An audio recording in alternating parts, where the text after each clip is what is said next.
Hey guys, welcome back. I hope you're having an amazing day. Let's get right into the stories. The first story is titled, Am I the A-hole for not going to my mom's house for Christmas and refusing to make my little sister go too? I'm 17 and my little sister is 15. Our dad died about 10 years ago.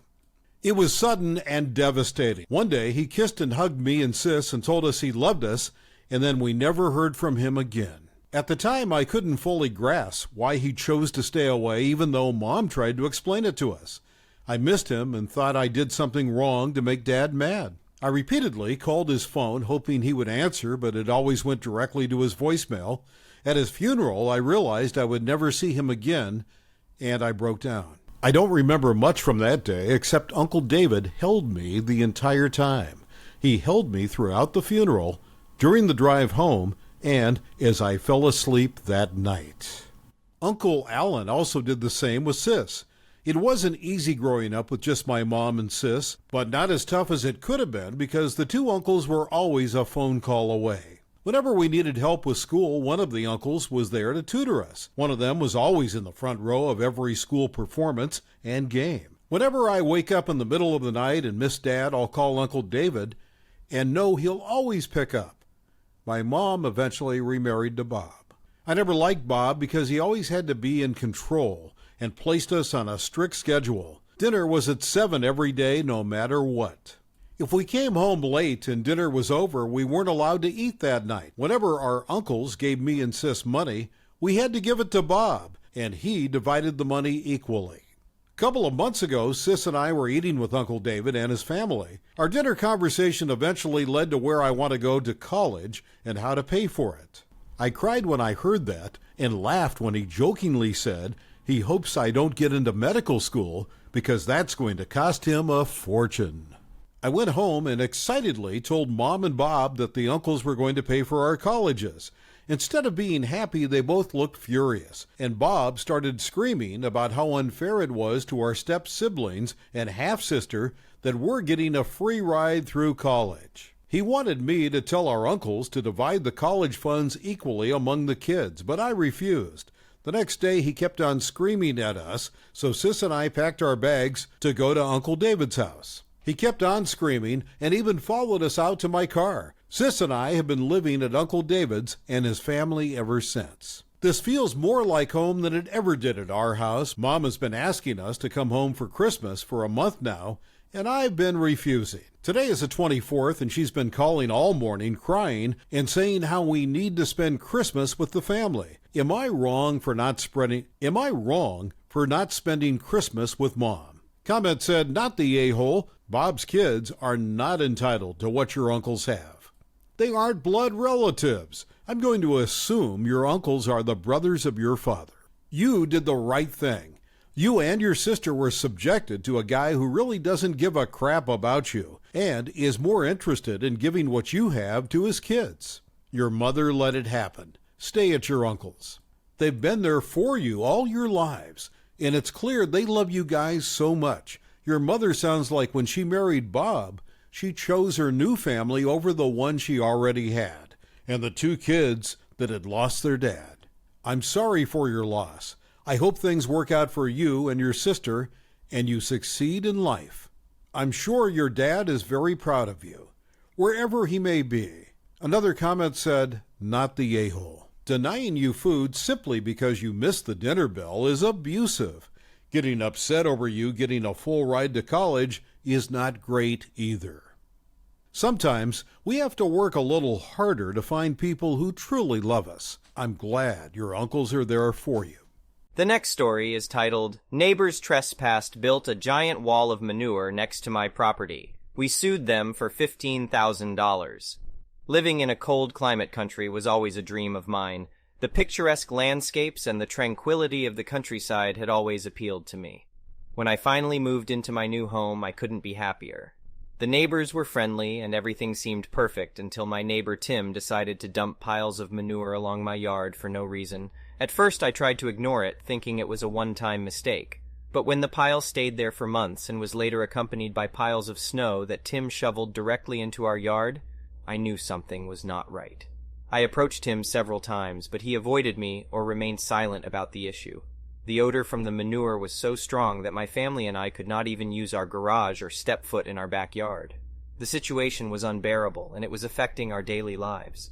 We decided to take legal action and hired a lawyer to charge Tim and his wife with trespassing, harassment, and committing a nuisance. It was a lengthy and exhausting legal battle.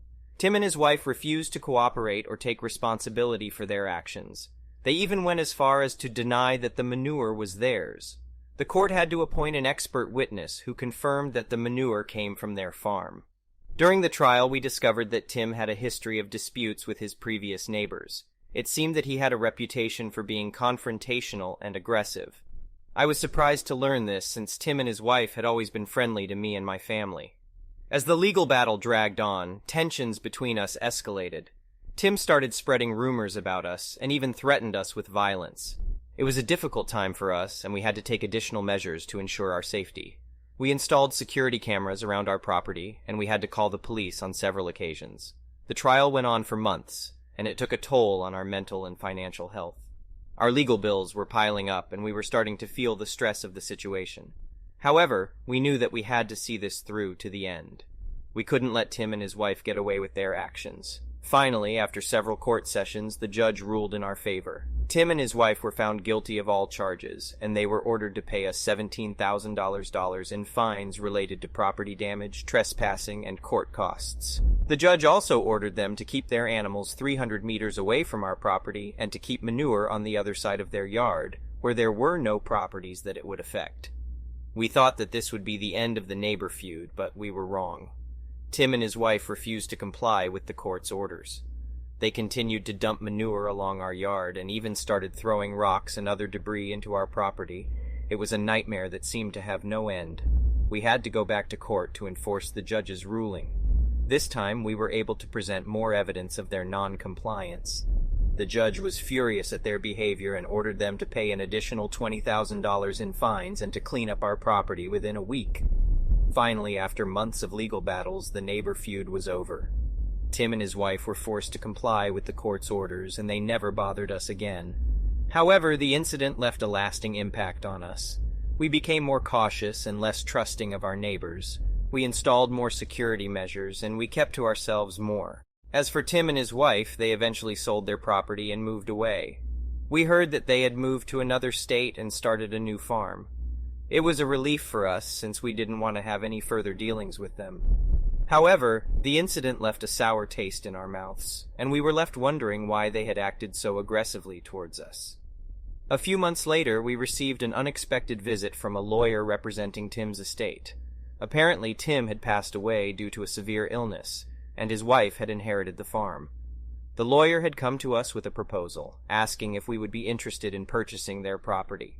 At first, we were hesitant. The thought of living so close to the source of our previous troubles was not appealing. However, the lawyer assured us that Tim's wife was willing to sell the property at a reasonable price, and that she was apologetic about the incident. She wanted to make amends for the trouble that they had caused us. After much deliberation, we decided to take up the offer. We saw this as an opportunity to put the past behind us and to start afresh. We purchased the property and started our own farm. It was hard work, but it was also rewarding. We found ourselves enjoying the peace and quiet of the countryside once again, and we even became friends with some of our neighbors.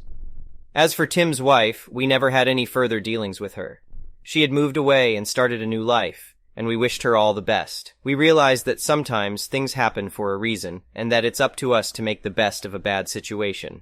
In the end, the neighbor feud taught us a valuable lesson. We learned the importance of standing up for ourselves and taking legal action when necessary. We also learned the importance of being cautious and vigilant, especially when dealing with difficult neighbors. Years went by and the incident became a distant memory. We had moved on and had built a successful farm. However, one day we received a surprise visit from Tim's daughter. She had heard about the feud between her father and us and wanted to apologize for his behavior. She explained that her father had been going through a rough patch at the time and that he had been struggling with personal issues. We were surprised by her visit, but we appreciated her honesty and her willingness to make amends. We forgave her father and wished her all the best. It was a cathartic moment, and it brought a sense of closure to the incident. In the end, the neighbor feud had taught us the importance of forgiveness and understanding. We realized that sometimes people act out of character due to personal issues and that it's up to us to show empathy and compassion.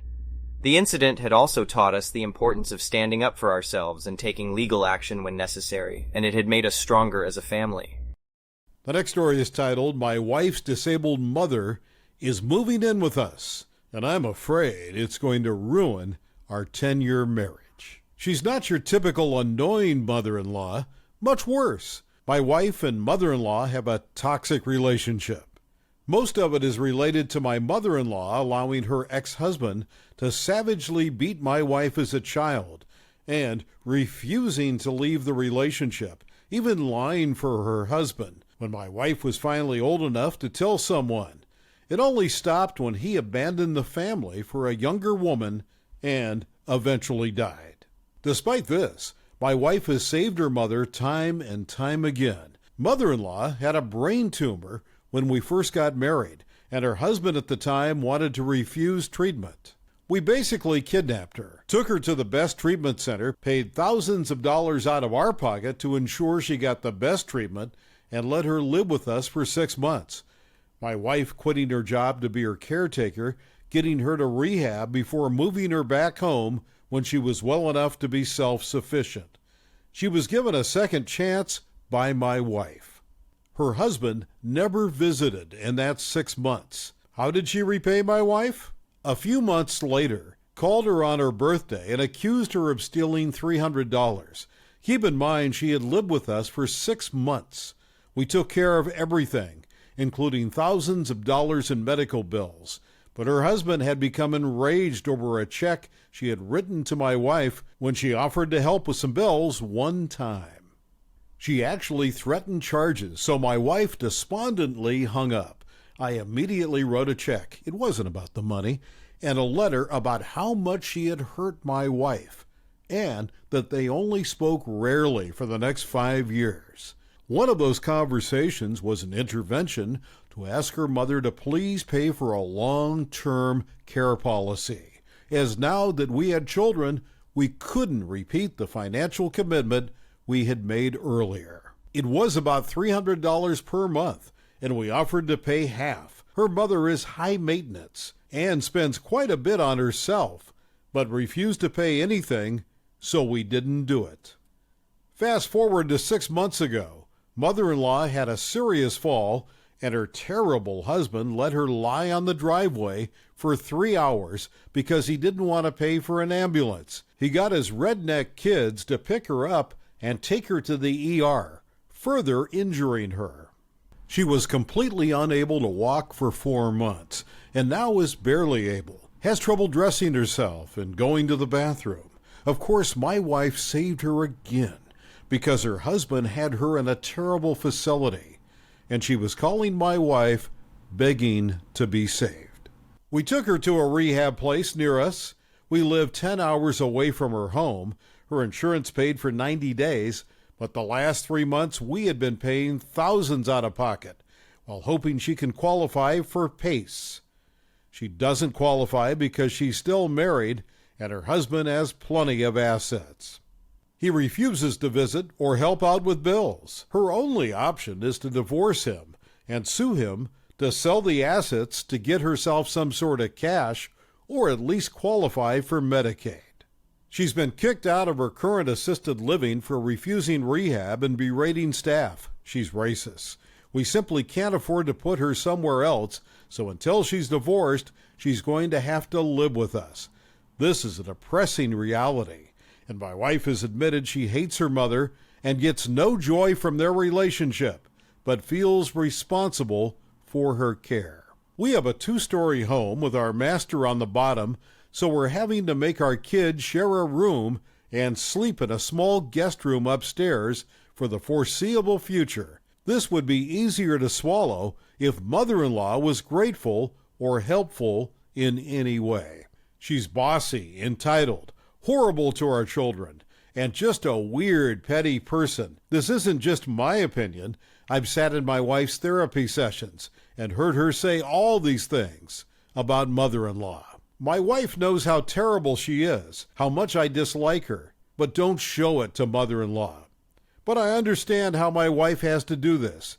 Any tips on making it work? I honestly don't want to be at my home. I'd rather work late, travel more, and be out of that place. I love my wife and kids and would miss them terribly, but mother-in-law makes me miserable and my wife miserable, and she lashes out at me and the kids. Gonna try to suck it up and deal with it, but the future isn't bright. The next story is titled, Am I the A-hole for snitching and causing my friend to lose her scholarship dream college acceptance? I'm a 19-year-old female, a sophomore in college, and have a friend, Tia, who's an 18-year-old female, who is in high school and applying for colleges and scholarships. I helped her throughout the college process, and she ended up getting an early action to her top college, and she's got a full scholarship. I was happy for her until recently. I was talking to a mutual friend of ours, and she started gushing about how Tia's essay was so heartfelt and beautiful. I asked to see it because I thought she had just forgotten to show me. She showed me many of her essay drafts, but as I was reading it, I was completely taken aback. The essay was one of my college essay drafts, which I had shown to Tia for reference on writing techniques only. I made this clear. I was livid. The essay was really personal, and she barely even tweaked it up. It was almost entirely copied and pasted. I trusted her with it, and this is what she did. In a fit of rage, I gathered all the evidence of me helping her with the college process, including evidence of me sending the specific essay to her, and I showed it to the school. She not only lost her scholarship, but she also lost her seat in the school. Now people are calling me dramatic and shaming me for robbing her of her education. She's the only person in her family to get into college and receive an academic and athletic scholarship. So everyone was rooting for her, including me at one time.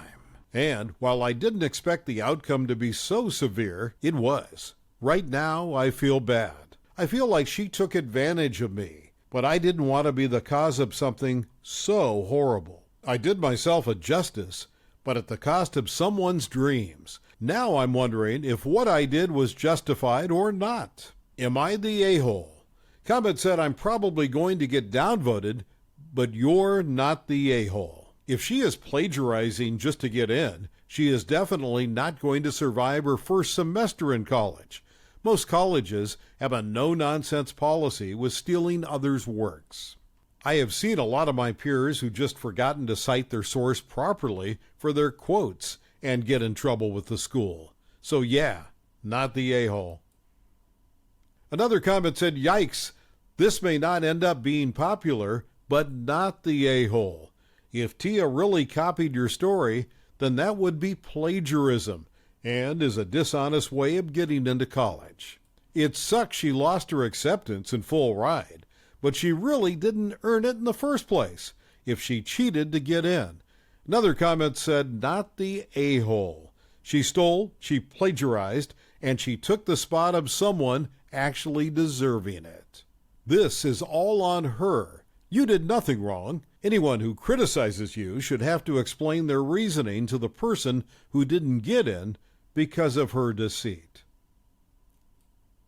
The last story is titled, Am I the a-hole for not defending my boyfriend when my brother asked him to leave? My boyfriend Ryan likes to help others. He's the type of guy who would give a coworker money for their rent or buy groceries for our neighbor. However, he can take it too far at times. He often tries to help people without asking if they need or want his help. Every year, my brother Paul and his wife Lily host a holiday dinner. This year, Ryan attended for the first time. Before we left for their house, I told Ryan that Lily was legally blind and had been her entire life. She knew what she could and could not do. I told Ryan to only help Lily if she asked for help. We arrived early so I could help Paul and Lily cook. While we were cooking, Ryan kept telling Lily things like, Lily, if you're looking for the salt, it's to your right. Or Lily, don't put that there, it's too close to the edge. Lily and Paul both told him that while his commentary was somewhat helpful, it was completely unnecessary. Still, Ryan did not stop. However, things became tense when Lily went to chop vegetables. When she pulled out a knife, Ryan stopped her and asked if he could take over because he didn't want Lily to hurt herself. Lily said she'd be fine, but Ryan insisted she give him the knife. Finally, Paul got annoyed and told Ryan to stop. Ryan did stop, but kept hovering over Lily while she was chopping. I asked Ryan to sit down until dinner was ready, but Ryan insisted that he just wanted to help. Finally, Lily asked him and I to help set the table and greet people arriving. We did, but things were still tense. I did pull Ryan to the side and reminded him again to only help Lily if she asked for it. He agreed, but I could tell he was still upset. Everything finally boiled over after dinner. My nieces are 5 and 3, and they have a game they love to play with their mother. They will hand Lily something, and Lily would guess what it is. Lily would sometimes make a couple of clearly outrageous guesses, like saying an egg is an elephant or a shoe, to make her daughters laugh. After dinner, the eldest handed Lily the salt shaker. When Lily guessed it was a phone, Ryan piped up and said it was a salt shaker. Lily laughed it off and explained the game to Ryan, but I could see she was annoyed. My niece then handed Lily a coin. When Lily guessed incorrectly, Ryan loudly told Lily it was a coin. Paul demanded that Ryan leave, since he clearly couldn't respect Lily. Ryan insisted that he was trying to be helpful. However, Lily said it was probably best if Ryan and I left. I quickly gathered up our things and managed to convince Ryan to leave. Ryan is currently pissed at me. He said I should have defended him, especially since I knew he was only being helpful. He also insisted that I should have stood up against Paul's overreaction, which were Ryan's words. I'm now wondering if I should have defended Ryan. Am I the a-hole?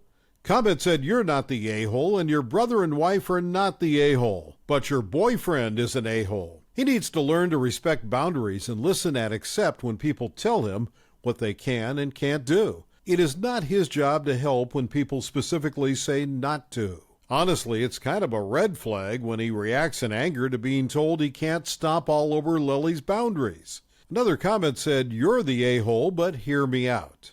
Even considering sticking up for Ryan makes you an a-hole by proxy. He wasn't being helpful in any way, and it sounds like you're trying to justify his behavior to us. When he insisted on taking the knife from Lily, that was your cue to pull him aside and tell him to knock it the duck off, or leave the party. Ruining a child's game is just so far beyond the pale. If I had been in your position, he would have been leaving the party alone. Thank you for watching. I would really appreciate it if you could like the video and subscribe to our channel if you haven't already. We'll see you again tomorrow.